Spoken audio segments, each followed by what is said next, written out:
রাসূলুল্লাহ সাল্লাল্লাহু আলাইহি ওয়াসাল্লাম ইন্নাল্লাহা কাতাবা আলা ইবনি আদম হাজ্জাহু মিনাজ জিনা আদরাকা যালিকা লা মাহালা। আল্লাহ তাআলা আদম সন্তানকে জিনার পরীক্ষা দ্বারা পরীক্ষা করবেন। ফাজিনাল আইনি আন-নাজরু, চোখের জিনা হলো দেখা, ওয়া জিনাল লিসান আল মানতিক, মুখের জিনা কথা বলা, ওয়ান নাফসু তামান্না ওয়া তাশতাহি, অন্তরের জিনা কল্পনা করা। হাদিসের মধ্যে এক নম্বরে নবী বললেন চোখের জিনা দেখা। যাকে দেখা সরাসরি চোখের জিনা, তাকে যেখানে দেখবেন সেখানেই চোখের জিনা হবে। সেটা মোবাইলে বলেন, টেলিভিশনে বলেন, যেখানে বলেন সেখানে দেখবেন, এটা চোখের জিনা হবে। আল্লাহ জিনা থেকে আমাদেরকে হেফাজত করেন। তাহলে চোখ, এই চোখ কিন্তু আমার আপনার বিরুদ্ধে সাক্ষী দিয়ে দিবে কিয়ামতের ময়দানে। এই জন্য মনে রাখবেন, আর নজরু সাহমুন মিন সিহামি ইবলিস, নজর, চোখ হলো ইবলিশের একটা বিষাক্ত তীর। চোখ হলো ইবলিশের একটা বিষাক্ত তীর। এটার মাধ্যমে সে মানুষকে পথভ্রষ্ট করার চেষ্টা চালায়। আল্লাহ আমাদেরকে হেফাজত করে। এই হলো আপনার চোখের সাক্ষী। এরপরে আয়াতে আল্লাহ বলেন ওয়া জুলুদুহুম, চামড়া তাদের বিরুদ্ধে সাক্ষী দিবে। সেদিন মানুষগুলা চামড়াকে বলবে ওয়া ক্বালু লিজুলুদিহিম লিমা শাহিদতুম আলাইনা, মানুষ বলবে চামড়া তুই কেন আমাদের বিরুদ্ধে সাক্ষী দিলি? চামড়া জবাব দিয়ে দিবে আনতাকানাল্লাহুল্লাযী আনতাকা কুল্লা শাই, যে আল্লাহ চাইলে সবকিছুকে কথা বলাইতে পারেন, ওই আল্লাহ আজকে আমি চামড়াকে কথা বলার যোগ্যতা দান করছেন। চামড়া সেদিন কথা বলবে, আমার আপনার বিরুদ্ধে সাক্ষী দিয়ে দিবে। কয় প্রকার সাক্ষী গেল? দুই। এক নাম্বার গেল জমিন, দুই নাম্বার গেল অঙ্গ প্রত্যঙ্গ। আল্লাহ আমাদের সকলের অঙ্গ প্রত্যঙ্গ গুনাহ থেকে হেফাজত করেন। আমরা যেন এই জমিনের উপর থাইকা কোনো গুনাহের সাক্ষী জমিনে না বানাই, জমিনের উপর গুনাহ থেকে আল্লাহ আমাদেরকে হেফাজত করেন। সাক্ষী নাম্বার 3, সম্মানিত লেখক ফেরেশতাগণ। 30 নম্বর পারা একটা সূরা আছে, সূরার নাম সূরাতুল ইনফিতর। এই সূরার 10, 11, 12 নম্বর আয়াতে আল্লাহ বলেন ওয়া ইন্না আলাইকুম লাহাফিজিনা কিরামান কাতিবিনা ইয়ালামুনা মা তাফআলুন, নিশ্চয়ই তোমাদের কাছে আছে সংরক্ষিত ফেরেশতাগণ, সম্মানিত লেখকগণ, তোমরা যা করো তারা তা জানে। 25 পারা 14 নম্বর পৃষ্ঠা সূরা যুখরুফের 80 নম্বর আয়াতে আল্লাহ বলেন বালা ওয়া রুসুলুনা লাদাইহিম ইয়াকতুবুন, আমার ফেরেশতাগণ তাদের কাছে থাইকা তারা যা করে তাদের সমস্ত কর্মকাণ্ড লিপিবদ্ধ করে ফেলে। প্রিয় ভাইরা, আমার আপনার যত কর্মকাণ্ড সব লিপিবদ্ধ করে ফেরেশতারা। কিয়ামতের ময়দানে তৃতীয় সাক্ষী হবে ফেরেশতারা। ফেরেশতারা সাক্ষী দেওয়ার পর আল্লাহ বলবেন এভিডেন্স কোথায়, দলিল কোথায়, প্রমাণ কোথায়? তখন প্রমাণ উপস্থিত করা হবে। কি প্রমাণ? যেই প্রমাণ আমার আপনার গলার নিচে ঝুলিয়ে দিছে। সত্যি বলছি, আমরা এখানে যারা আছে আমাদের প্রত্যেকের গলার এই জায়গার মধ্যে ছোট্ট একটা খাতা, মেমোরি কার্ড আল্লাহ ঝুলিয়ে দিছে।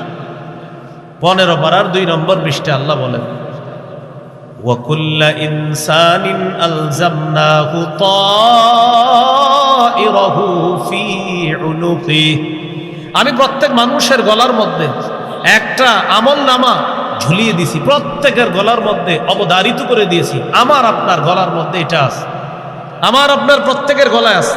আজকে একটু পরে এই মুহূর্তে আমরা যে যা করতেছি আমাদের সবকিছু লিপিবদ্ধ হয়ে যাচ্ছে গলার এই ছোট্ট কাগজের মধ্যে, সব রেকর্ড হয়ে যাচ্ছে। এখানে বসা আছেন, এটা রেকর্ডেড। এরপরে যা করবেন সব রেকর্ড হয়ে যাবে, সব রেকর্ড হবে। প্রত্যেকের এই জায়গাটা ঝুলিয়ে দিছি আল্লাহ। ওয়ানুখরিজু লাহু ইয়াউমাল কিয়ামাতি কিতাবা, আমি কিয়ামতের ময়দানে আমলনামা বই আকারে বের করব। বলেন আমাদের এই আমলনামা কি আকারে বের করবে আল্লাহ? বই, বই, বই। 18 পারা 11 নম্বর পৃষ্ঠা সূরা নূরের 1 আয়াতে আল্লাহ বলেন ইয়াউমা তাশহাদু আলাইহিম আলসিনাতুহুম ওয়া আইদিহিম ওয়া আরজুলুহুম বিমা কানু ইয়ামালুন, সেদিন তাদের বিরুদ্ধে সাক্ষী দিবে তাদের জিহ্বা, তাদের হাত, তাদের পা। আয়াতে 3টা অঙ্গের সাক্ষীর কথা আল্লাহ বললেন। 1 নাম্বার সাক্ষী জিহ্বা, দ্বিতীয় সাক্ষীর কথা বললেন হাত, তৃতীয় সাক্ষীর কথা বললেন পা। মনে রাখবেন, আমাদের অঙ্গ প্রত্যঙ্গের মধ্যে জিহ্বা হলো অন্যতম প্রধান একটি অঙ্গ, হলো জিহ্বা। এই জন্য হাদিসের মধ্যে আছে, قال رسول الله صلى الله عليه وسلم إذا أصبح ابن آدم فإن الأعضاء كلها تكفر اللسان إنما نحن بك فإن استقمت استقمنا وإن اعوججت اعوججنا। আদম সন্তান যখন সকালবেলা ঘুম থেকে ওঠে, আদম সন্তানের সমস্ত অঙ্গ প্রত্যঙ্গ জিহ্বাকে ডাক দিয়ে বলে, ও জিহ্বা, আমরা তোমার মাধ্যমে নিয়ন্ত্রিত। সমস্ত অঙ্গগুলা জিহ্বাকে বলে, জিহ্বা, ইন্নামা নাহনু বিকা, আমরা তোমার দ্বারাই নিয়ন্ত্রিত। ফাইন ইস্তাকামতা ইস্তাকামনা, তুমি যদি ঠিক থাকো আমরাও ঠিক। ওয়া ইন ইওয়াজাজতা ইওয়াজাজনা, তুমি যদি বাঁকা হয়ে যাও আমরাও বাঁকা হয়ে যাও। এজন্য আমার আপনার অন্যতম অঙ্গের মধ্যে একটি অঙ্গ হলো জিহ্বা। হাদিসের মধ্যে আছে, রাসূলুল্লাহ সাল্লাল্লাহু আলাইহি ওয়াসাল্লাম বলেন, আস-সাওমু জুন্নাহ, রোজা হলো জাহান্নাম থেকে বাঁচার ঢাল, মা লাম ইয়াখরিখা, যতক্ষণ এই ঢাল ছিদ্র করা না হোক।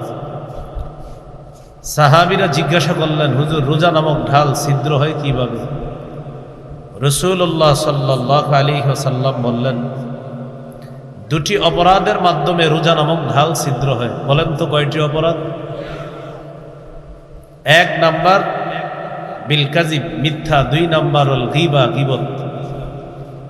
রোজা নামক ঢাল ছিদ্র হয় দুটি অপরাধের মাধ্যমে, একটা হলো মিথ্যা আর একটা হলো গীবত।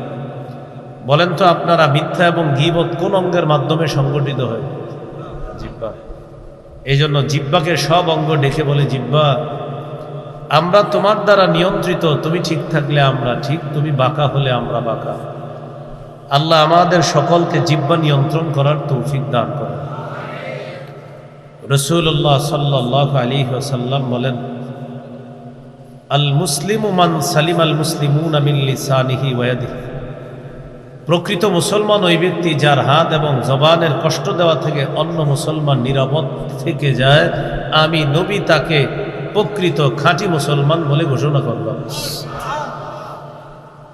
রাসূলুল্লাহ সাল্লাল্লাহু আলাইহি ওয়াসাল্লাম বলেন, মাই ইয়াজমান লিমা বাইনা লাহইহি ওয়া মা বাইনা রিজলাইহি আজমান লাহুল জান্নাহ, যে ব্যক্তি তার 2 চোয়ালের মাঝে জিহ্বা আর 2 লজ্জাস্থানের, দুই রানের মাঝে যে লজ্জাস্থান, 2 চোয়ালের মাঝে জিহ্বা আর 2 রানের মাঝে যে লজ্জাস্থান, এই 2 অঙ্গের নিশ্চয়তা যে আমাকে দিয়ে দিবে, আমি নবী তাকে জান্নাতে নেওয়ার জিম্মাদার হই। অন্য হাদিসের মধ্যে আছে, ক্বালা রাসূলুল্লাহ সাল্লাল্লাহু আলাইহি ওয়াসাল্লাম, ইজমানুলি সিত্তাম মিন আনফুসিকুম আযমান লাকুমুল জান্নাহ। রাসূলুল্লাহ সাল্লাল্লাহু আলাইহি ওয়াসাল্লাম বলেন, তোমরা আমাকে 6টি বিষয়ের নিশ্চয়তা দাও, আমি নবী তোমাদেরকে জান্নাতে নেওয়ার জিম্মাদার হই। 1 নাম্বার, উসদুকু ইযা হাদ্দাসতুম, কথা বললে সত্য কথা বলবা। 2 নাম্বার, ওয়া আউফু ইযা ওয়া'আদতুম, ওয়াদা করলে ওয়াদা পুরা করবা। 3 নাম্বার, ওয়া আদ্দু ইযা তুমিনতুম, আমানত রাখলে আমানত আদায় করবা। 4 নাম্বার, ওয়া গুদ্দু আবসারাকুম, নজর নিচে রাখবা, নজর অবনমিত রাখবা। 5 নাম্বার, ওয়াহফাজু ফুরুজাকুম, তোমাদের লজ্জাস্থান হেফাজত করবা। 6 নাম্বার, ওয়াকুফু আইদিয়াকুম, তোমাদের হাতগুলা অন্য কাউকে কষ্ট দেওয়া থেকে বিরত রাখবা। এই 6টি বিষয়ের নিশ্চয়তা আমাকে দিয়ে দাও, আমি তোমাদেরকে জান্নাতে নেওয়ার জিম্মাদার হয়ে যাব। এর মধ্যে 1 নাম্বার, কথা বললে সত্য কথা বলেন। কথা সত্য কথা বলে কি দিয়ে? এই জন্য বুখারীর হাদিসে আছে, قال رسول الله صلى الله عليه وسلم من كان يؤمن بالله واليوم الآخر فليقل خيرا أو ليصمت। রাসূলুল্লাহ সাল্লাল্লাহু আলাইহি ওয়াসাল্লাম বলেন, যে ব্যক্তি আল্লাহ এবং আখিরাতে বিশ্বাস করে সে যেন বললে ভালো কথা বলে, অন্যথায় সে যেন চুপ থাকে। মুখ দিয়ে বললে ভালো কথা বলবে, অন্যথায় সে যেন চুপ থাকে। আল্লাহ আমাদের সকলকে এই জবান সদা সর্বদা নিয়ন্ত্রণ রেখে আমরা যেন এই জিহ্বাকে সত্য এবং ভালো কথায় কাজে লাগাতে পারি, আল্লাহ তৌফিক দান করেন। তো আল্লাহ কোরআনে বললেন, ইয়াউমা তাশহাদু আলাইহিম আলসিনাতুহুম, সেদিন তাদের বিরুদ্ধে সাক্ষী দিবে তাদের জিহ্বা, ওয়া আইদিহিম, তাদের হাত, ওয়া আরজুলুহুম বিমা কানু ইয়ামালুন, তাদের পা তাদের বিরুদ্ধে সাক্ষী দিবে। 24 পারা 17-18 নম্বর পৃষ্ঠা সূরা হামিম আস-সাজদার 20-21 নম্বর আয়াতে আল্লাহ বলেন, হাত্তা ইযা মা জাউহা শাহিদা আলাইহিম সামউহুম ওয়া আবসারুহুম ওয়া জুলুদুহুম বিমা কানু ইয়ামালুন। সেদিন তাদের বিরুদ্ধে সাক্ষী দিবে তাদের কান, তাদের চোখ, তাদের চামড়া, তাদের কান, তাদের চোখ, তাদের চামড়া। এই কান দিয়ে দুনিয়াতে যারা গান শুনছে, কান তাদের বিরুদ্ধে সাক্ষী দিয়ে দিবে কিয়ামতের ময়দানে। আবু দাউদের হাদিস, আব্দুল্লাহ ইবনে ওমর রাদিয়াল্লাহু তাআলা আনহুমার ছাত্রের নাম নাফি রাহমাতুল্লাহি আলাইহি। তিনি বলেন, আমি আমার উস্তাদের সাথে বাজার দিয়ে হাঁটতেছিলাম, হঠাৎ বাদ্যযন্ত্রের আওয়াজ আসছে। আওয়াজ আসার পর আমার উস্তাদ তার আঙ্গুল কানের মধ্যে স্থাপন করলেন। আমার উস্তাদ বাজার দিয়ে হাঁটতেছে, আমিও হাঁটতেছি। বাজার অতিক্রম করার পর অনেক দূর যাওয়ার পর উস্তাদ জিজ্ঞাসা করলেন, বাদ্যযন্ত্রের আওয়াজ কি আর শোনা যায়? তো আমি বললাম, না, শোনা যায় না। আমার উস্তাদ সাহাবী আব্দুল্লাহ ইবনে ওমর তার কান থেকে আঙ্গুল সরাইলেন। আব্দুল্লাহ ইবনে ওমর রাদিয়াল্লাহু তাআলা আনহুমা বললেন, শোনো, আমি রাসূলুল্লাহ সাল্লাল্লাহু আলাইহি সাল্লামের সাথে একদিন ছিলাম। বাদ্যযন্ত্রের আওয়াজ শোনার পর রাসূলুল্লাহ সাল্লাল্লাহু আলাইহি সাল্লাম এইভাবে কানের মধ্যে আঙ্গুল স্থাপন করেছেন।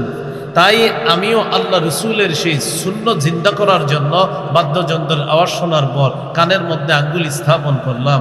আমরাও আজকে থেকে এই ওয়াজ যারা শুনলাম, ইনশাল্লাহ আমরা যখন কোথাও কোনো এলাকায়, কোনো বাজারে অথবা কোনো গায়ে হলুদ পার্টির ইত্যাদির আয়োজনের পাশ দিয়ে যদি গানের আওয়াজ চলতে থাকে আর আমরা যদি সেদিকে যাই, কানের ভিতরে আঙ্গুল স্থাপন করে ওই গানের প্রতিবাদ স্বরূপ আল্লাহ রসুলের সুন্নত আমরা জিন্দা করব ইনশাআল্লাহ। আল্লাহ তৌফিক দান করুন। সহিহ বুখারীর বর্ণনা 5590 নম্বর হাদিস।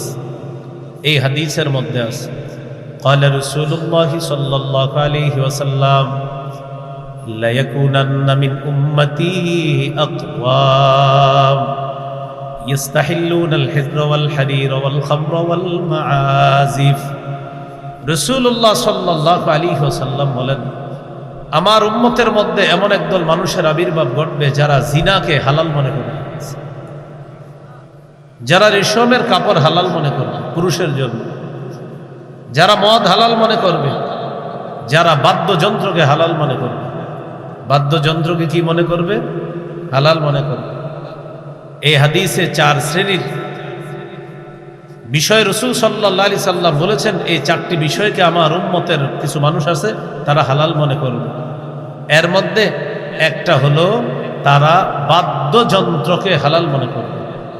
এই জামানায় আপনি এমন মানুষও পাবেন, আমরা তো ছোটবেলা থেকে অনেকে এরকম বলছি গান হারাম, ছোটবেলা থেকে জানতাম যে গান বাদ্যযন্ত্র হারাম। তো এখন এমন মুসলমান পাওয়া যায় যারা কি বলে জানেন, গান বাদ্য হারাম, এগুলো কোরআন হাদিসে নেই, এগুলো মোল্লাদের বানানো কথা। আমার নবীর হাদিসের সত্যায়ন আরো বেশি স্পষ্টভাবে ফুটে ওঠে তারা যখন বলে যে গান বাদ্য হারাম না, এটা কোনো সমস্যা নাই। নবী বলছে আমার উম্মতের একদল বাদ্যযন্ত্রকে হালাল মনে করবে। এই জামানায় অনেক মানুষ বাদ্যযন্ত্র হালাল বলতে চায়। ইসলামী নাশিদের মধ্যে অনেকে মিউজিক ঢুকাই দিছে। এই মিউজিকের নাম দিতে চায় দফ। মনে রাখবেন, সে আরবের জামানার দফ। এই দফ বাজাইলে যদি এটার মধ্য থেকে টিং টিং করে মিউজিকের মতো আওয়াজ বের হয়, সেটা আর দফ থাকে না, সেটা মিউজিক হয়ে যায়। দফ এটা বাজানোর পর যদি এমন দফ হয় যেটা বাজানোর পর মিউজিকের মতো আওয়াজ হয়, সেটার নাম দফ থাকে না, সেটার নাম মিউজিক হয়ে যায়, সেটার নাম বাদ্যযন্ত্র হয়ে যায়। দফ সেটা যেটা বাজানোর পর টিং টিং আওয়াজ হবে না, যেটার মধ্যে এমন আওয়াজ হবে না যে আওয়াজ আপনার মধ্যে কোনো আকর্ষণ সৃষ্টি করে, এরকম কোনো আওয়াজ হবে না, এটারে বলা হয় দফ। কিন্তু দফ বাজাইলে যদি দেখা যায় এটার মধ্য থেকে কোনো বাজনার আওয়াজ হয়, বাদ্যযন্ত্রের আওয়াজ হয়, আর আপনি দেখবেন এইভাবে আপনিও ইসলামী নাশিদ শুনতেছেন আর চেয়ারের মধ্যে এইভাবে আঙ্গুল এইভাবে চাপড়াইতেছেন, এর মানে আপনি ওইটার তালে তালে একটা তাল পেয়ে গেছেন। এই তাল যেহেতু পাইছেন, বুঝতে হবে এটা দফ না, এটা মিউজিক, এটা বাদ্যযন্ত্র না। আপনি বসে বসে এমন করেন কেন? ইসলামী নাশিদ শুনে আর এমন করেন কেন? হ্যাঁ, আল্লাহ আমাদেরকে হেফাজত করেন। রাসূলুল্লাহ সাল্লাল্লাহু আলাইহি সাল্লাম বলেন, আমার উম্মতের একদল যারা জিনাকে হালাল মনে করবে, যারা রেশমের পোশাককে হালাল মনে করবে, যারা মদ হালাল মনে করবে, যারা বাদ্যযন্ত্র হালাল মনে করবে, আল্লাহ আমাদের সকলকে এই হারাম জিনিসগুলো যেন আমরা হারাম মনেই করতে পারি, আল্লাহ তৌফিক দান করেন। তো এর মধ্যে একটা হলো বাদ্যযন্ত্র। সূরা লুকমানের 6 নম্বর আয়াতে আল্লাহ বলেন, وَمِنَ النَّاسِ مَن يَشْتَرِي لَهْوَ الْحَدِيثِ لِيُضِلَّ عَن سَبِيلِ اللَّهِ بِغَيْرِ عِلْمٍ وَيَتَّخِذَهَا هُزُوًا أُولَئِكَ لَهُمْ عَذَابٌ مُهِينٌ। 21 পারা 10 নম্বর পৃষ্ঠা, সূরা লুকমানের 6 নম্বর আয়াতে আল্লাহ বলেন, যারা লাহওয়াল হাদিস ক্রয় করে, লাহওয়াল হাদিসের এক তাফসীর হলো বাদ্যযন্ত্র, লাহওয়াল হাদিসের আরেকটা তাফসীর হলো এমন জিনিস যে জিনিস মানুষকে ফরজ ইবাদত থেকে দূরে সরায় দেয়, ইসলাম থেকে গাফিল করে দেয়, আল্লাহ থেকে দূরে সরায় দেয়, যে জিনিস সেটাকেই বলা হয় লাহওয়াল হাদিস। আর লাহওয়াল হাদিসের একটা তরজমা, একটা তাফসীর হলো বাদ্যযন্ত্র, মিউজিক, গান, বাদ্য ইত্যাদি, এগুলা অনর্থক কথা, এইগুলা যারা ক্রয় করে মানুষকে পথভ্রষ্ট করার জন্য না জেনে, আর ওয়াত্তাখিযাহা হুজুয়া, এটাকে উপহাসের পাত্র হিসেবে গ্রহণ করে, আল্লাহ বলেন তাদের জন্য রয়েছে লাঞ্ছনাকর শাস্তি, আযাবুম মুহিন, অপমানজনক শাস্তি, লাঞ্ছনাজনক শাস্তি, অপমানকর শাস্তি। আল্লাহ আমাদেরকে এই শাস্তি থেকে হেফাজত করে। প্রিয় ভাইরা, মিউজিক বাদ্যযন্ত্র শুনেন না, আল্লাহর রাস্তায় কখনোই শুনবেন না। আমার আপনার বিরুদ্ধে কান কিন্তু বলে দিবে কিয়ামতের ময়দানে। আল্লাহ আমাদেরকে হেফাজত করে। এরপরে আল্লাহ বলেন, আবসারুহুম, চোখ সাক্ষী দিবে তাদের বিরুদ্ধে কিয়ামতের ময়দানে। সূরা নূরের 30-31 নম্বর আয়াতে আল্লাহ বলেন, কুল্লিল মুমিনিনা ইয়াগুদ্দু মিন আবসারিহিম ওয়া ইয়াহফাজু ফুরুজাহুম। নবী মুমিন পুরুষদেরকে বলেন তারা যেন তাদের দৃষ্টি নিচে রাখে, তাদের লজ্জাস্থান হেফাজত করে। পরের আয়াতে আল্লাহ বলেন, ওয়া কুল্লিল মুমিনাতি ইয়াগুদ্দুনা মিন আবসারিহিন্না ওয়া ইয়াহফাজনা ফুরুজাহুন্না। নবী মুমিন নারীদেরকে আপনি বলেন তারা যেন তাদের দৃষ্টি নিচে রাখে, লজ্জাস্থান হেফাজত করে। আমরা মনে করি কি নজরের মাসালা শুধু পুরুষের না, নজরের মাসালা পুরুষেরও, নারীরও। পুরুষ যেমন নজর নিচে রাখবে, নারীও নজর নিচে রাখবে। নারীও নজর কি করবে? পুরুষ যেমন অন্য নারীদের থেকে, হারাম যাদের দিকে তাকানো তাদের থেকে নজর নিচে রাখবে, নারীরাও যেই জিনিসের দিকে তাকানো হারাম সেই জিনিস থেকে তাদের নজরও তারা নিচে রাখতে হবে। এই জন্য আমাদের মা বোনদের উচিত ভিডিও ওয়াজ না দেখা অডিও ওয়াজ শোনা ভালো তাদের জন্য। ভিডিও ওয়াজ না দেখা কি শোনা ভালো? এটা কেন বললাম? অনেক মা বোনরা দেখবেন ভিডিও বয়ানের নিচে, আলোচকের বয়ানের নিচে কমেন্ট করে, হুজুরের ঠোঁটটা সুন্দর, হুজুরের হাসি সুন্দর। মা বোনরা যদি এই কমেন্ট করে, হুজুরের হাসি সুন্দর, হুজুরের জামা সুন্দর, উনি বয়ান দেখলো না ঠোঁট দেখলো না জামা দেখলো? বলেন। এই জন্য মা বোনদের উচিত তারা ভিডিও ওয়াজের পরিবর্তে অডিও ওয়াজ শোনা। আমার এই বয়ানে যে পরিবর্তন হবে এমন না। আপনারা যারা কারো স্বামী কারো ভাই আছেন, আপনারা ওই ভিডিও ওয়াজকে অডিও বানায় দিবেন, সেই অডিওটা শুনতে বলবেন। যদি অডিও শুনতে দেওয়ার পরেও বলে আরে ভিডিও দেখলে ভাল লাগে, অডিওটা ভাল লাগে না, তাহলে বুঝতে হবে তিনি ওয়াজ শুনতে চায় না, তিনি মূলত ভিডিও দেখতে চায়। আপনি আগে জিজ্ঞাসা করবেন ওয়াজ শুনবে কিনা। যদি ওয়াজ শোনা উদ্দেশ্য হয় তো অডিও ওয়াজ। এখন ভিডিওরে অডিও বানানো যায়, এটা একটা।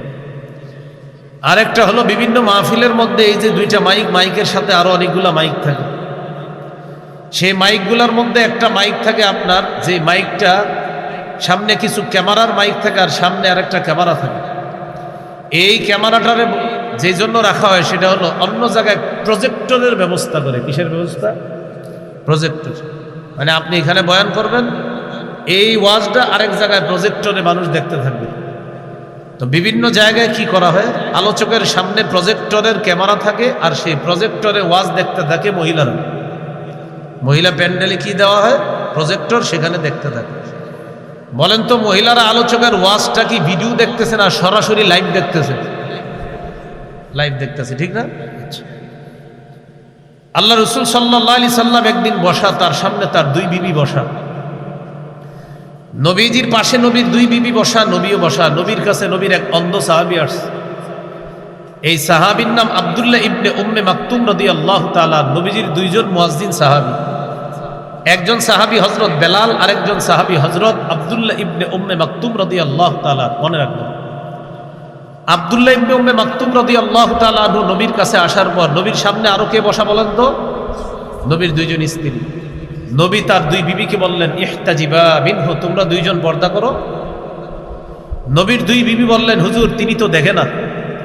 বুঝছেন কথাটা? হুজুর তিনি তো দেখে না। নবীজি বললেন আফা আমিয়া ওয়ানে আনতুমা আলাস্তুমা তুবসিরানিহি, তোমরা দুইজন কি তারা দেখো না? তোমরা কি অন্ধ?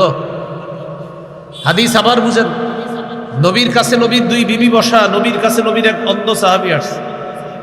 নবী তার বিবিদেরকে বললেন ইহতাজিবা মিনহু, তোমরা দুইজন তার থেকে পর্দা করো। নবীর বিবি দুইজন বললেন হুজুর তিনি তো অন্ধ। নবীজি বললেন আফা আমিয়া ওয়ানে আনতুমা, তোমরা দুইজনও কি অন্ধ? আলাস্তুমা তুবসিরানিহি, তোমরা দুইজন কি দেখো না? এখান থেকে কি বোঝা যায়? নজরের মাসালা শুধু পুরুষের না, নারীরও। দেখেন অন্ধ সাহাবী তিনি তো নজরের মাসালাই নাই তার জন্য, কিন্তু সামনে দুই নারী। আল্লাহ রসুল বললেন তোমরা কি দেখো না? তোমরা যাও, তোমরা পর্দা করো। এখন আপনারা এই হাদিসটা ফিট করেন। আমার বয়ান যদি কোনো প্রজেক্টরে নারীরা দেখে, আমি তাদেরকে দেখি না, তারা আমারে দেখে কিনা? কেন আমার জায়গায় অন্ধ সাহাবীর মাসালাটা রাখেন। যদি আপনারা, আমি যদি বলি ভাই আমার বয়ানটা যেন প্রজেক্টরে কোনো নারীরা না দেখে, যদি বলেন হুজুর আপনি তো তাদেরকে দেখেন না, তাহলে আসি কথাটা। যদি বলেন হুজুর আপনি তো তাদেরকে দেখেন না, নবীর বিবিরা বললেন হুজুর তিনি তো আমাদেরকে দেখেন না, নবী জবাব দিলেন তোমরা কি দেখো না? কারণ আপনারা বললেন হুজুর আপনি তো দেখেন না, এবার উত্তর হলো তারা কি আমাকে দেখে না?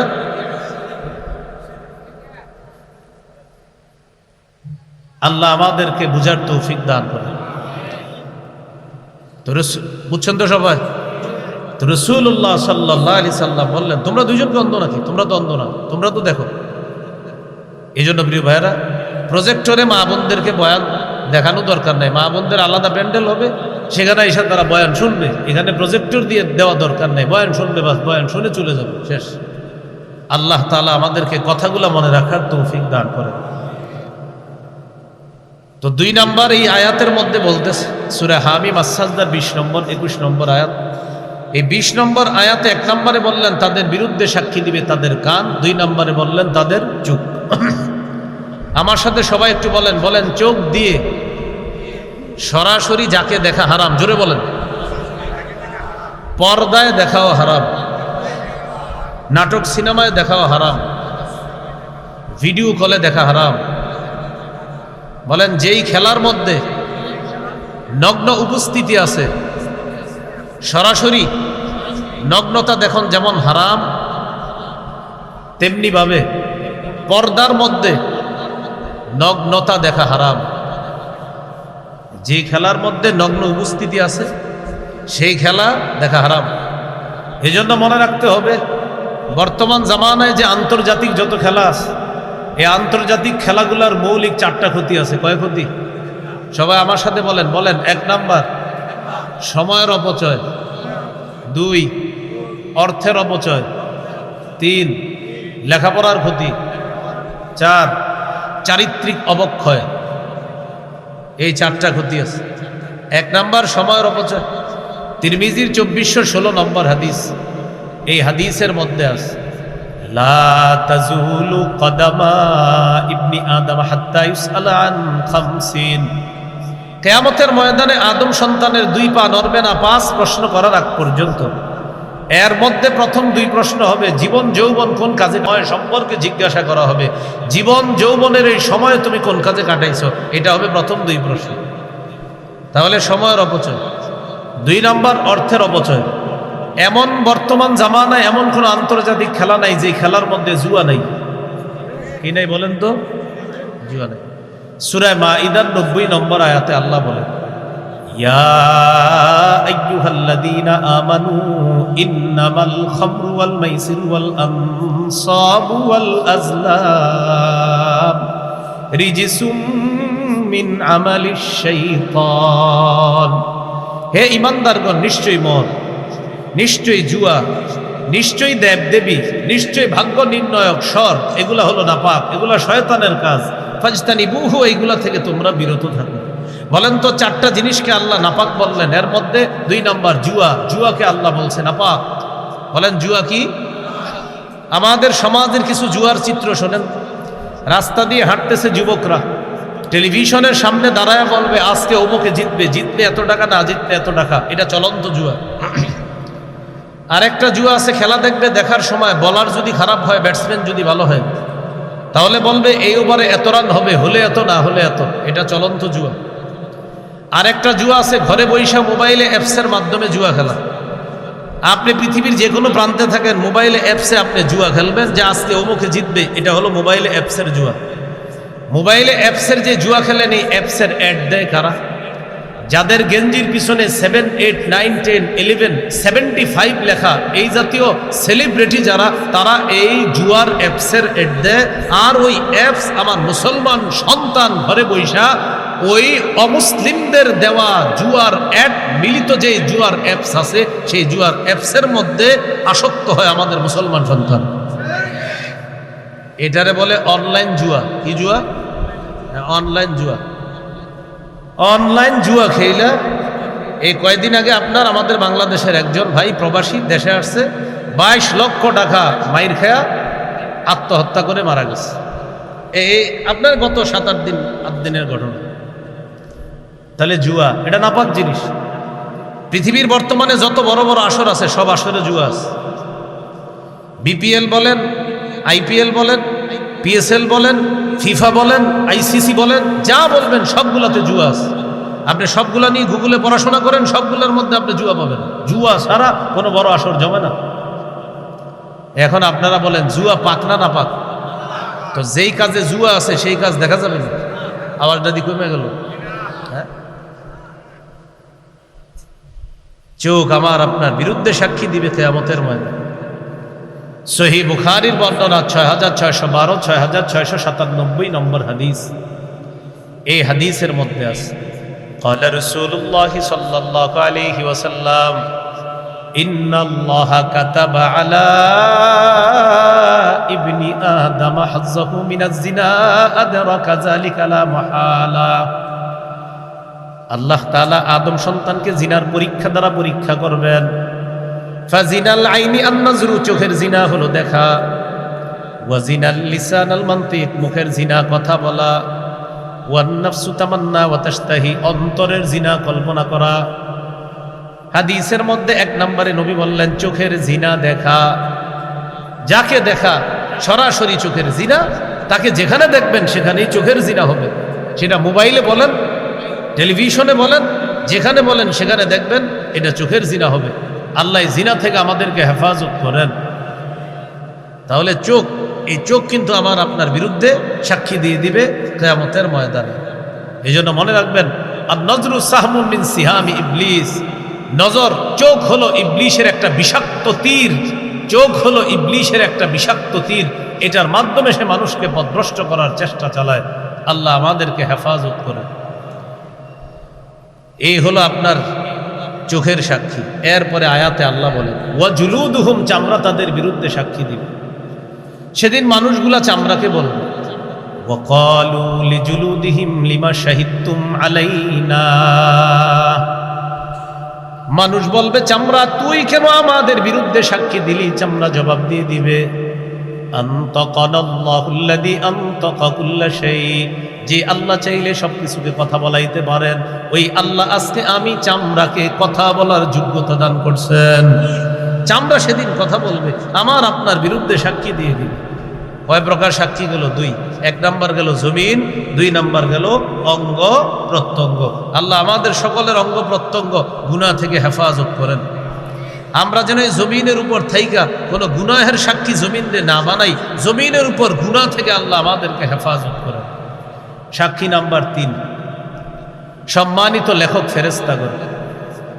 30 নম্বর পারা একটা সূরা আছে, সূরার নাম সূরাতুল ইনফিতর। এই সূরার 10, 11, 12 নম্বর আয়াতে আল্লাহ বলেন ওয়া ইন্না আলাইকুম লাহাফিজিনা কিরামান কাতিবিনা ইয়ালামুনা মা তাফআলুন, নিশ্চয়ই তোমাদের কাছে আছে সংরক্ষিত ফেরেশতাগণ, সম্মানিত লেখকগণ, তোমরা যা করো তারা তা জানে। 25 পারা 14 নম্বর পৃষ্ঠা সূরা যুখরুফের 80 নম্বর আয়াতে আল্লাহ বলেন বালা ওয়া রুসুলুনা লাদাইহিম ইয়াকতুবুন, আমার ফেরেশতাগণ তাদের কাছে থাইকা তারা যা করে তাদের সমস্ত কর্মকাণ্ড লিপিবদ্ধ করে ফেলে। প্রিয় ভাইরা, আমার আপনার যত কর্মকাণ্ড সব লিপিবদ্ধ করে ফেরেশতারা। কিয়ামতের ময়দানে তৃতীয় সাক্ষী হবে ফেরেশতারা। ফেরেশতারা সাক্ষী দেওয়ার পর আল্লাহ বলবেন এভিডেন্স কোথায়, দলিল কোথায়, প্রমাণ কোথায়? তখন প্রমাণ উপস্থিত করা হবে। কি প্রমাণ? যেই প্রমাণ আমার আপনার গলার নিচে ঝুলে দিছে। সত্যি বলছি, আমরা এখানে যারা আছে আমাদের প্রত্যেকের গলার এই জায়গার মধ্যে ছোট্ট একটা খাতা, মেমোরি কার্ড আল্লাহ ঝুলে দিছে। 15 পারার 2 নম্বর পৃষ্ঠাে আল্লাহ বলেন ওয়া কুল্লা ইনসানিন আলজামনাহু তাইরাহু ফি উনুকি, আমি প্রত্যেক মানুষের গলার মধ্যে একটা আমলনামা ঝুলিয়ে দিছি, প্রত্যেকের গলার মধ্যে অবধারিত করে দিয়েছি। আমার আপনার গলার মধ্যে এটা আছে, আমার আপনার প্রত্যেকের গলায় আছে। আজকে একটু পরে এই মুহূর্তে আমরা যে যা করতেছি আমাদের সবকিছু লিপিবদ্ধ হয়ে যাচ্ছে গলার এই ছোট্ট কাগজের মধ্যে, সব রেকর্ড হয়ে যাচ্ছে। এখানে বসা আছেন, এটা রেকর্ডেড। এরপরে যা করবেন সব রেকর্ড হয়ে যাবে, সব রেকর্ড হবে। প্রত্যেকের এই জায়গাটা ঝুলিয়ে দিছি আল্লাহ। ওয়ানুখরিজু লাহু ইয়াউমাল কিয়ামাতি কিতাবা, আমি কিয়ামতের ময়দানে আমলনামা বই আকারে বের করব। বলেন আমাদের এই আমলনামা কি আকারে বের করবে আল্লাহ? বই, বই, বই। ইয়ালকাহু মানশুরা, ওই বইটা বান্দা খোলা অবস্থায় পাবে, বইটারে খোলা পাবে।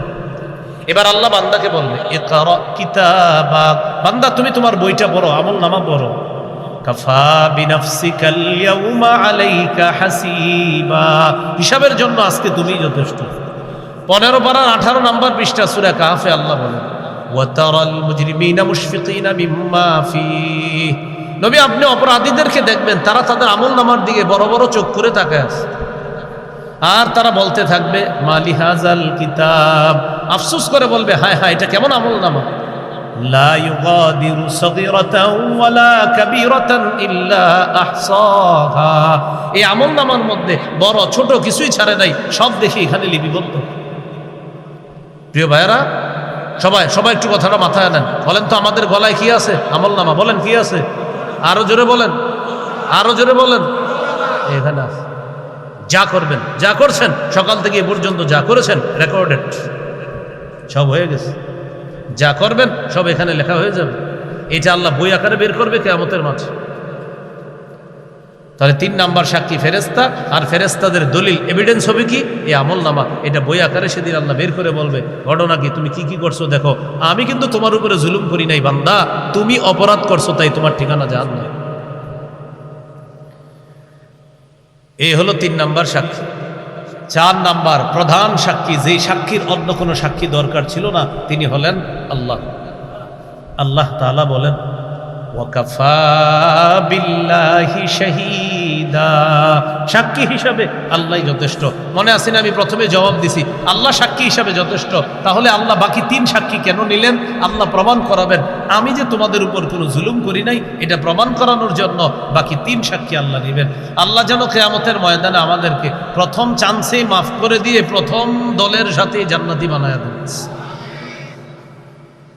এই 4 সাক্ষীর পর ফাআম্মা মান উতিয়া কিতাবাহু বিয়ামিনি, আমলনামা ওজন করা হবে, আমলের পাল্লা যার ভারী হবে এরপর কি হবে? আমলনামা ডান হাতে দেওয়া হবে কারো, কারোটা দেওয়া হবে বাম হাতে।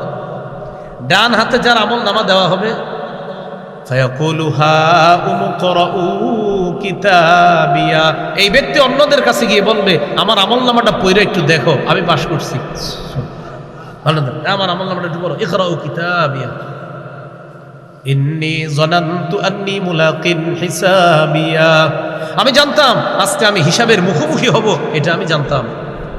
আমি যে আজকে হিসাবের মুখোমুখি হব এটা আমি জানতাম। বলেন কিয়ামতের ময়দানে হিসাবের মুখোমুখি হব এটা আপনারা আজকে জানছেননি? আরো আগে কথা জানছেন কিনা? এই জন্য ওমর ফারুক রাদিয়াল্লাহু তাআলা আনহু বলেন হাসিবু ক্বাবলা আন তুহাসাবু, আসল হিসাবের মুখোমুখি হওয়ার আগে নিজের হিসাবটা নিজে প্রতিদিন করবা। ওয়াজিনু ক্বাবলা আন তুজানু, তোমার আমলনামা পরিমাপ করার আগে নিজে পরিমাপ করবা। সকাল থেকে সন্ধ্যা পর্যন্ত কতগুলা নাফরমানি করেছো এই হিসাবগুলা তুমি নিজেই প্রতিদিন করবা। ইমাম শাফি রহমতুল্লাহ আলাইহি বলেন আকালুন নাস, সর্বাধিক বুদ্ধিমান জ্ঞানী ওই ব্যক্তি মান হাসাবা ক্বাবলা আন তুহাসাবা, আসল হিসাবে মুখোমুখি হওয়ার আগে যে ব্যক্তি নিজের হিসাব দুনিয়াতে করলো সে সর্বাধিক বুদ্ধিমান ব্যক্তি। আরো বলছে কি জানেন? ওয়াসাল্লা মাআল জামাআতি ক্বাবলা আন তুসাল্লা আলাইহিল জামাআ, সবচেয়ে জ্ঞানী ওই ব্যক্তি যেই ব্যক্তির জানাজার নামাজ একটা দল পড়ার আগে সে দলের সাথে ফরজ নামাজগুলো পড়ে। আবার বুঝেন, ওই ব্যক্তি সবচেয়ে জ্ঞানী যেই ব্যক্তির জানাজার নামাজ অনেক বড় একটা দল এসে পড়ছে। ইমাম শাফি বলেন এক দল তার জানাজার নামাজ পড়ার আগে সে দলের সাথে দুনিয়াতে নামাজ পড়তো, এ হলো সবচেয়ে জ্ঞানী মানুষ। তো কিয়ামতের ময়দানে হিসাব হওয়ার পর যার আমলনামা ডান হাতে দেওয়া হবে ওই ব্যক্তি বলবে আমার আমলনামা পড়ে দেখো, আমি জানতাম আমি হিসাবের মুখোমুখি হব। এই জন্য প্রিয় ভাইয়েরা আমার সাথে একটা আরবি বলেন, সবাই বলেন মুহাসাবাহ। এবার আরেকটু বাড়ায় বলবেন, বলেন মুহাসাবাতুন নাফস। বলেন বাংলা আত্মসমালোচনা। এবার বলেন তো মুহাসাবাতুন নাফস অর্থাৎ আত্মসমালোচনা। এটা প্রতিদিন নিজে করবেন যে আমি আজকে কি করলাম, হায় আমি কি করলাম, গত মুহররম থেকে এই মুহররম পর্যন্ত আমি কি করলাম। 1447 হিজরির মুহররম আমি পেলাম, এবার 1448 হিজরির মুহররম আমি পেয়ে গেলাম। 1447 হিজরির মুহররম থেকে 1448 হিজরির মুহররম, 1 বছর আমি কিভাবে কাটাইলাম, এই হিসাবগুলা নেওয়া, প্রতিদিনের হিসাব প্রতিদিন নেওয়া, এটাকে বলে আত্মসমালোচনা। এই ব্যাপারে কোরআনেও ইঙ্গিত আছে। সূরা হাশরের 18 নম্বর আয়াত, 28 পারা 7 নম্বর পৃষ্ঠা, সূরা হাশরের 18 নম্বর আয়াত। এই আয়াতে আল্লাহ বলেন ইয়া আইয়ুহাল্লাযীনা আমানুত্তাকুল্লাহ, হে ঈমানদারগণ তোমরা আল্লাহকে ভয় করো।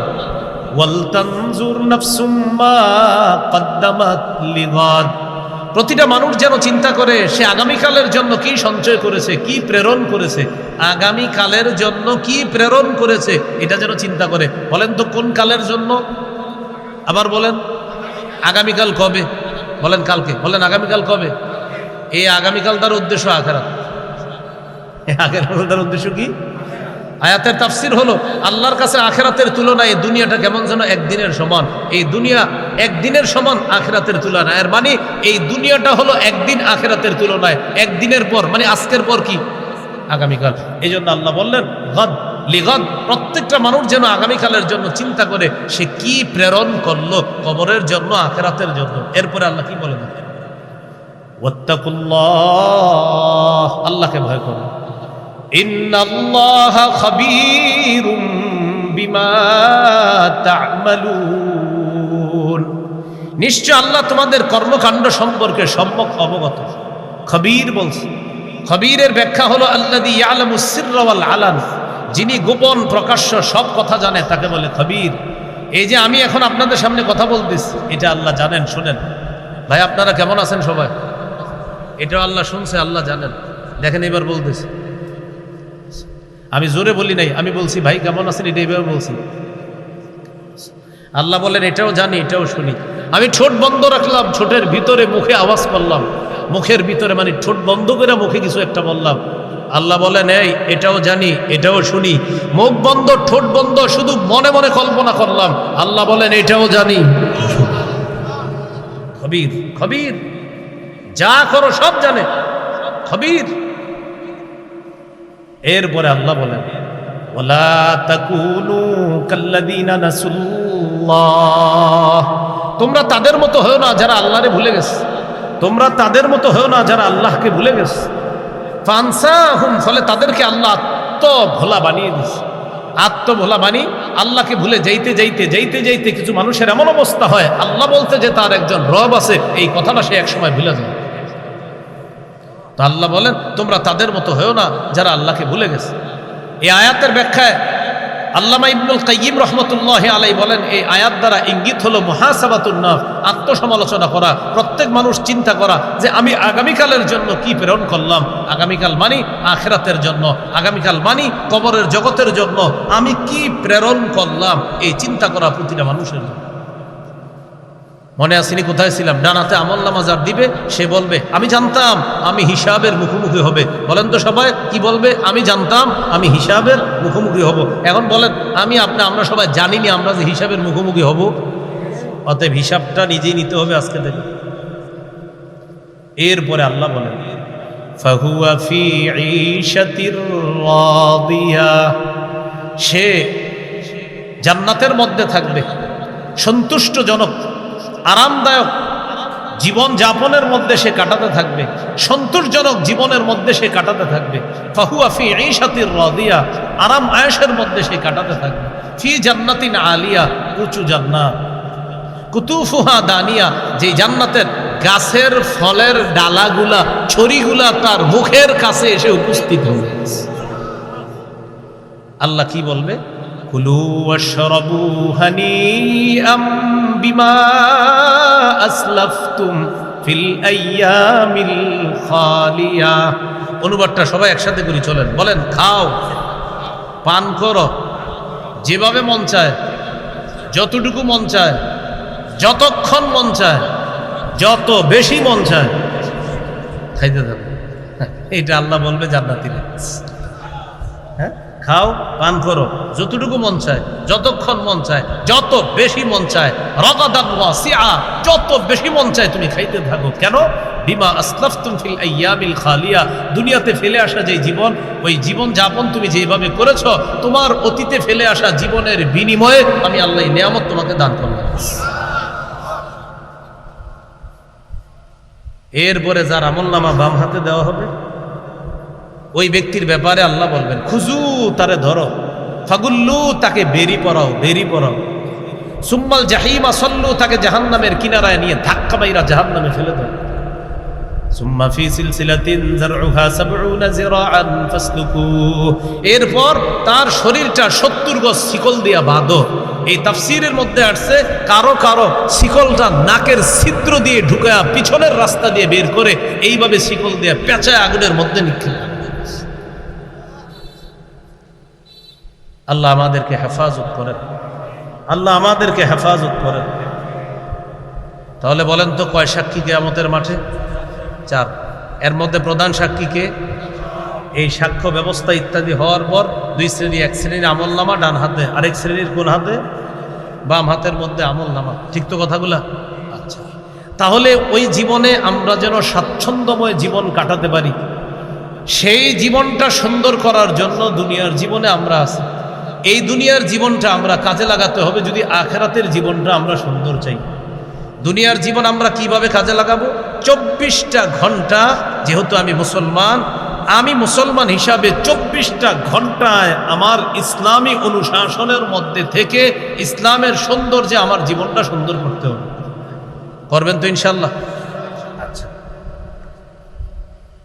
পৃথিবীর মধ্যে আমরা যারা আছি আজকে এই পর্যন্ত, যারা এই সময় পর্যন্ত আমরা আছি, এটা একটা সময়। সময়ের মধ্যে যারা নামাজ পড়ে তাদেরও সময় যায়, যারা রোজা রাখে তাদেরও সময় যায়, যারা মসজিদে বসে ইবাদত বন্দেগী করে তাদেরও সময় যায়। সময় হলো আল্লাহর দেওয়া একটা নেয়ামত। বলেন তো সবাই, সময় আল্লাহর দেওয়া। সূরা ইব্রাহিমের 32 থেকে 34 নম্বর আয়াতে আল্লাহ বলেন, আল্লাহুল্লাযী খালাকাস সামাওয়াতি ওয়াল আরদা ওয়া আনজালা মিনাস সামাই মাআ। আল্লাহ ওই সত্তা যিনি আসমান জমিন সৃষ্টি করেছেন। ওয়া আনজালা মিনাস সামাই মাআ, আসমান থেকে পানি বর্ষণ করেন।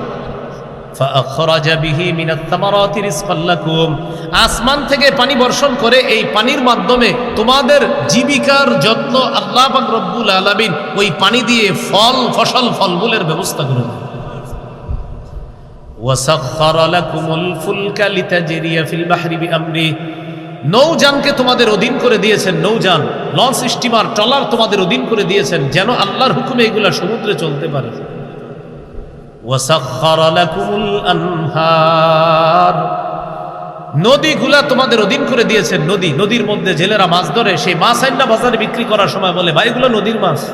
তখন আপনাদের কাছে মাছের দাম বেড়ে যায়, মাছ স্বাদ লাগে বেশি। এই জন্য নদীর মাছ বললে ক্রেতা বিক্রেতা উভয়ের আলাদা একটা আকর্ষণ হয়। বিক্রেতার চিন্তা হলো একটু বেশি বেচতে পারবো, ক্রেতারও চিন্তা মজা একটু বেশি পাবো। আল্লাহ বলেন এই যে নদী, এই নদী নামক নেয়ামতটা আমি আল্লাহ তোমাদের অধীন করে দিয়েছি। নদীকে তোমাদের সেবায় আমি আল্লাহ নিয়োজিত করে দিয়েছি। ভালো করে শুনুন, ওয়াসাখখারা লাকুমুল লাইলা ওয়াসাখখারা লাকুমুশ শামসা ওয়াল কামারা দাইবাইন, আল্লাহ তাআলা সূর্য এবং চন্দ্রকে এটা তোমাদের অধীন করে দিয়েছেন, তারা অবিরাম গতিতে চলতেছে। ওয়াসাখখারা লাকুমুল লাইলা ওয়ান নাহার, রাত এবং দিনকে তোমাদের অধীন করে দিয়েছেন, তোমাদের অনুগামী করে দিয়েছেন, তোমাদের সেবায় নিয়োজিত করেছেন। রাত এবং দিন, বলেন রাত এবং, একটু সবাই বলেন রাত এবং। এখন কি সবাই বলেন? আল্লাহর রাস্তে যারা বসা আছেন বলেন এখন কি রাত। আল্লাহ বলেন বান্দা এই রাত দিছি তোমার সেবা করার জন্য, রাত তোমাকে ঘুম নামক সেবা দান করবে। রাত আমারে কি দিবে? রাতের মধ্যে আল্লাহ আমাদেরকে কিভাবে সেবা দেয় আল্লাহ বলেন, ওয়াজআলনাল লাইলা লিবাসা, আমি রাতকে বানিয়েছি আবরণ, এই আবরণের মধ্যে তোমরা ঘুমাইবা। এই ঘুমের মাধ্যমে তোমাদের শরীরে এনার্জি সৃষ্টি হবে, অনেক রোগ বিমারি থেকে শরীর হেফাজত হবে। এই জন্য রাত নামক নেয়ামত আর রাতের অন্ধকার নামক নেয়ামত আমি দান করছি। তাহলে রাতটা দিছি কিসের জন্য? ঘুমাবেন, এরপরে শেষ রাতে উঠে তাহাজ্জুদ পড়বেন। ঘুমাবেন, শেষ রাতে উঠে কি পড়বেন? আবার বলেন, ঘুমাবেন, শেষ রাতে উঠে কি পড়বেন? তাহাজ্জুদ পড়বেন। এখান থেকে যাওয়ার পর ঘুমাবেন কারা কারা? দেখি দেখি দেখি, আল্লাহর সাক্ষী রাখেন, দেখি কারা কারা ঘুমাবেন। আমি ইনশাল্লাহ আমি কথা 2 মিনিট না কইলে আমি ঘুমাই যাই যে কোনো জায়গায়, তেমন সমস্যা নেই। আমার সাথে কেউ যদি 15-20 মিনিট কথা না কয় অটোমেটিক ঘুম চলে আসে আল্লাহর রহমতে। এবার হাত তোলে না, আমি গাড়িতে ইনশাল্লাহ ঘুমাই যাবো, সমস্যা নেই। তাহলে আপনারা ঘুমাবেন সবাই একটু করে। তাহলে রাত নেয়ামত কে দিছে? কেন? ঘুমের জন্য। এই রাত আমাদেরকে সেবা দেয়। কি সেবা? ঘুম নামক নেয়ামত। এই ঘুম নামক নেয়ামতটা রাতে, এই রাত আমাদেরকে সেবা দেয়। কেন? বান্দা রাত অন্ধকার কেন জানো? এটা একটা পোশাক, এই পোশাকের নিচে তুমি আরামে ঘুমাইবা। আল্লাহ বলেন ওয়াজআলনা নাওমাকুম সুবাতা, আমি তোমাদের ঘুমটা তোমাদের জন্য করেছি আরামদায়ক। সুবাতানের তাফসীর হলো রাহাতান লিল আবদান, শরীরের আরামের জন্য ঘুম নামক নেয়ামত তোমাদেরকে দান করছি। তাহলে রাতের পরে কি আসবে?